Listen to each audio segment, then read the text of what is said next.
Companion. మన second series వచ్చేసి M1 మచాయేంగే. మన సెకండ్ సిరీస్ లో 12th వీడియో వచ్చేసి మల్టిప్లికేషన్ బై టీ. అంటే దాని అర్థం ఏంటంటే ఎప్పుడైతే ఒక ఫంక్షన్ లాప్లాస్ ట్రాన్స్ఫార్మ్ లో టీ అనేది f of t తో మల్టిప్లై చేసి అంటే ఆ ఫార్మాట్ లో ఉంటే మనం దాన్ని లాప్లాస్ ట్రాన్స్ఫార్మ్ ఎట్లా కనుక్కుంటాం అనేది ఈ వీడియో. ఓకేనా?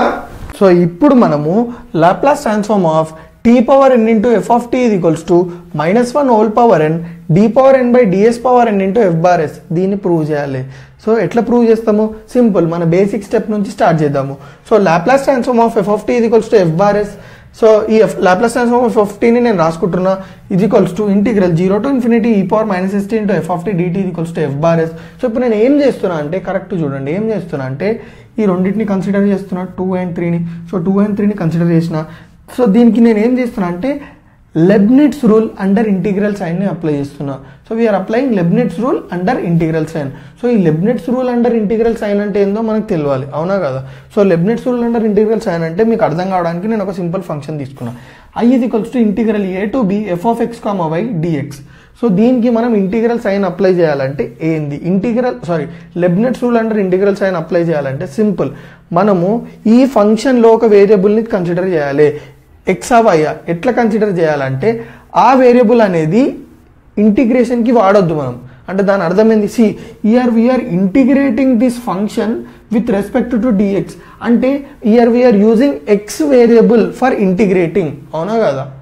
So we are using X variable to integrate this function f of x, y. So ఇక్కడ మిగిలిపోయిన ఇంకో వేరియబుల్ ఏంది ఫంక్షన్లో that we are not using for integrating ఏంటంటే y ఒక్కటే. సో ఎక్స్ మనము వాడుతున్నాము, we are integrating this whole function with respect to X. So y అనేది మిగిలిపోయింది. నో, ఇప్పుడు మనం ఆ వేరియబుల్ని కన్సిడర్ చేసి విత్ రెస్పెక్ట్ టు ఆ వేరియబుల్ తోటి ఈ ఓల్ దాన్ని ఇంటిగ్రేట్ చేస్తే దాన్ని లెబ్నిట్జ్ రూల్ అంటారు. సో మళ్ళీ ఒకసారి చెప్తున్నా, ఇప్పుడు ఏదైతే ఫంక్షన్ మనం తీసుకుంటాం, suppose we considered f of x, y. No we are integrating this function with respect to dx. అంటే దాని అర్థమైంది అందులో ఉన్న ఎక్స్ వేరియబుల్ తోటి with respect to that X variable we are integrating. So అందులో మిగిలిపోయిన వేరియబుల్ ఏంది? y. సో ఈ లెబ్నిట్జ్ రూల్ అప్లై చేయాలంటే ఆ ఏదైతే వేరియబుల్ని మనం కాన్స్టెంట్ అనుకుంటున్నామో with respect to that constant we have to differentiate. ఇక్కడ మనం కాన్స్టెంట్ అనుకునే వేరియబుల్ ఏంటి? y. So with respect to y ఇక్కడ మీకు i of y అని ఎందుకు వచ్చిందంటే we are only differentiating the integral function, we are only differentiating that integral function which has only constant. అంటే దాని అర్థమైంది మనం ఇంకా ఎక్స్ వేరియబుల్ ముట్టుకోము ఆ ఫంక్షన్లో మనం ఎక్స్ వేరియబుల్ని ముట్టుకోము, ఓన్లీ y వేరియబుల్నే డిఫరెన్షియేట్ చేస్తాం. అందుకే నేను i dash of y is equals to integral a to b. అందుకే నేను ఇక్కడ పార్షియల్ డిఫరెన్షియేట్ చేసిన. ఎందుకంటే ఈ ఫంక్షన్లో x టర్మ్స్ ఉంటాయి, y టర్మ్స్ ఉంటాయి, కానీ నాకు ఓన్లీ దేని డిఫరెన్షియేషన్ కావాలి? Only with respect to y differentiation కావాలి. కాబట్టి నేను పార్షియల్ డిఫరెన్షియేషన్ తీసుకున్నాను, డో బై డో of f of x, y dx. So ఇక్కడ మీకు ఇది అర్థం కావాలనుకుంటే సింపుల్ చూడండి, ఇక్కడ i is equals to integral 0 to 2 xy dx. So ఇక్కడ మీరు కరెక్ట్గా గమనిస్తే i is equals to y constant కాబట్టి బయటకు తీసుకొచ్చిన ఇంటిగ్రేట్ చేస్తే ఏమొస్తుంది? చూడండి, integral x power n dx ఎంత? x power n+1 by n+1, అవునా కదా? సో అది వచ్చేసింది. దాంట్లోనే ఏమంటారు ఇంటిగ్రల్స్ అప్లై చేస్తే మనకి ఏమొచ్చింది? i is equals to y into 2 minus 0, i is equals to 2y. అంటే మీరు కరెక్ట్ గమనిస్తే విత్ రెస్పెక్ట్ టు dx తీసుకున్నాం, అదే వేరియబుల్ అనుకుంటాం మనం, అవునా కదా? కానీ లాస్ట్కి మీకు వచ్చే వాల్యూ ఏంది? i is equals to 2y. అంటే మనం కాన్స్టెంట్ అనుకున్నది కూడా లాస్ట్కి వేరియబుల్, ఎందుకంటే ఈ ఇంటిగ్రల్ అనేది ఆ y మీద డిపెండ్ అవుతుంది. సో రెండు వేరియబుల్సే, కానీ ఇక్కడ మనం ఏంది విత్ ఈ dx అనేది ఉందా? ఈ dx అంటే ఏంది? We are integrating with respect to x అని అర్థం. సో ఎప్పుడైతే మనం ఏ వేరియబుల్ని ఇంటిగ్రేషన్కి వాడతామో ఆ వేరియబుల్ తోటి మనము డిఫరెన్షియేషన్ చెయ్యొద్దు, ఆ వేరియబుల్ తోటి డిఫరెన్షియేషన్ చేయొద్దు. ఏ రూల్లో? లెబ్నిట్జ్ రూల్లో. సో రెండు డిపెండ్స్ ఆన్ అయ్యే, కానీ ఏదైతే దేనితో అయితే ఇంటిగ్రేట్ చేస్తామో ఏ వేరియబుల్ తోటి ఆ వేరియబుల్ కన్సిడర్ చేయకుండా ఇంకో వేరియబుల్ ఏదైతే ఉంటుందో ఆ వేరియబుల్ని కన్సిడర్ చేసి డిఫరెన్షియేట్ చేయాలి, దాన్ని లెబ్నిట్జ్ రూల్ అంటాం. సో ఇప్పుడు ఈ లెబ్నిట్జ్ రూల్ని నేను అప్లై చేసిన. సో లెబ్నిట్జ్ రూల్ని అప్లై చేస్తే మీకు కరెక్ట్ చూడండి, సేమ్ అదే రిపీట్ అవుతుంది. ఇక్కడ మనం ఏం చేసినాం?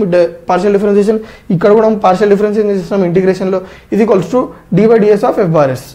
సో రెండు సైడ్లు డిఫరెన్షియేషన్ అప్లై చేసిన దాని తర్వాత ఏమైంది డో బై డో ఎస్ ఆఫ్ ఇక్కడ మీరు కరెక్ట్గా గమనిస్తే ఎఫ్ ఆఫ్ టీ ఉంది ఇది కాన్స్టెంట్ కదా ఓన్లీ మనం విత్ రెస్పెక్ట్ టు ఎస్ఏ డిఫరెన్షియేట్ చేస్తాం మళ్ళీ ఒక డౌట్ వచ్చింది మీకు ఇక్కడ రెండు వేరియబుల్స్ ఏమంటారు టీ ఒక వేరియబుల్ ఎస్ ఒక వేరియబుల్ ఇక్కడ మీరు కరెక్ట్ గమనించినట్టయితే టీ అనేది ఆల్రెడీ డిటీ దీంతో already with respect to T integrate చేస్తున్నాం కాబట్టి మనం టీని కన్సిడర్ చేద్దాం సో మిగిలిన వేరియబుల్ ఏముంది ఎస్ ఉంది అందుకే దాంతో మనం డిఫరెన్షియేట్ చేస్తున్నాము so do by do s of e power minus s t into F of t d t simple d by d x of e power x ఏంది a into e power x a అంత ఇక్కడ minus t so ఇది equals to minus t into e power minus s t so దీని integration ఇది so minus t into e power minus s t into F of t d t equals to D by d s of f bar s so e మైనస్ని బయటికి లాగుతున్నా therefore integral 0 to infinity e power minus s t into t into f of t dt is equals to minus d by ds of f bar s. So next step చూడండి కొంచెం confuse అవుతుంది integral 0 to infinity e power minus s t into t into f of t dt is equals to d by ds of f bar s. Next ఏమైంది ఆ step కాస్త ఏంది Laplace transform of t into f of t is equals to minus d by ds of f bar s. అది ఎట్లా వచ్చింది అనేది మీ doubt simple నేను ఒకటి రాస్తా అది మీరు కరెక్ట్ చూడండి integral 0 to infinity e power minus st into t into f of t is equals to Laplace transform of t into f of t similar to this formula. కానీ ఇక్కడ మీరు correct గమనిస్తే ఇక్కడ ఓన్లీ f of t ఉంది కానీ ఇక్కడ మీకు function పార్ట్లో ఏముంది t into f of t ఉంది సో అది టోటల్గా ఫంక్షన్ అయిపోతుంది సో ఇది టోటల్గా ఫంక్షన్ అయిపోతుంది so Laplace transform of t into f of t వస్తుంది సో ఇక్కడ చూసుకున్నట్టయితే ఇక్కడ t into f of t ఉంది కాబట్టి Laplace transform of t into f of t is equals to minus d by ds of f bar s.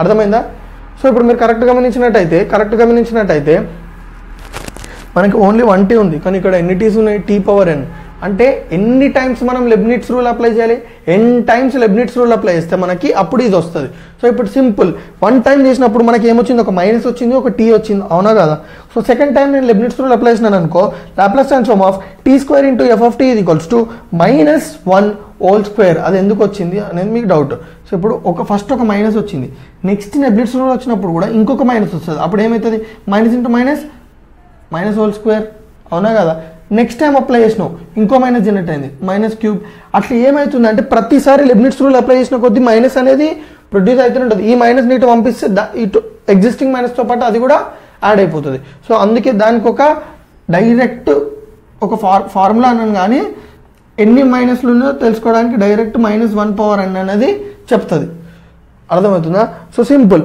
ఎన్ని teas అయితే వస్తాయో అన్ని మైనస్లు జనరేట్ అవుతాయి అవునా కాదు so Laplace transform of T power n into F of T ఇది equals to చూడండి టీ ఎన్ని టైమ్స్ వచ్చింది n టైమ్స్ వచ్చింది అంటే దాని అర్థమైంది మనం ఇక్కడ n టైమ్స్ డిఫరెన్షియేట్ చేసినామని క్లియర్గా చూపిస్తుంది సో n టైమ్స్ డిఫరెన్షియేట్ చేసినాం కాబట్టి టీ n టైమ్స్ వచ్చింది కాబట్టి మైనస్ కూడా ఎన్ని టైమ్స్ వస్తుంది n టైమ్స్ వస్తుంది అందుకే చూడు దాని జనరలైజ్డ్ ఫార్ములా మనము దీంట్లో నుంచి చేసినాము సింపుల్ ఇది 1 టైం డిఫరెన్షియేట్ చేస్తే ఇది n టైమ్స్ డిఫరెన్స్ చేస్తే therefore Laplace transform of t power n into f of t is nothing but -1 whole power n t power n by ds power n f bar s. So క్లియర్గా అర్థమైందా ఇది ఎట్లా వచ్చిందో సింపుల్గా మనము 1 time differentiate చేసినామో దాని నుంచి ఈ ఫార్ములాని కొంచెం ఏమంటారు మనకు అర్థమయ్యేటట్టు చెప్పుకొని రాసుకున్నాం ఓకేనా క్లియర్గా అర్థమైందా సో నా వీడియోస్ ఏమైనా మీకు కొంచెం యూస్ఫుల్ అయితే తెలుసు కదా ఏం చేయాలో రైట్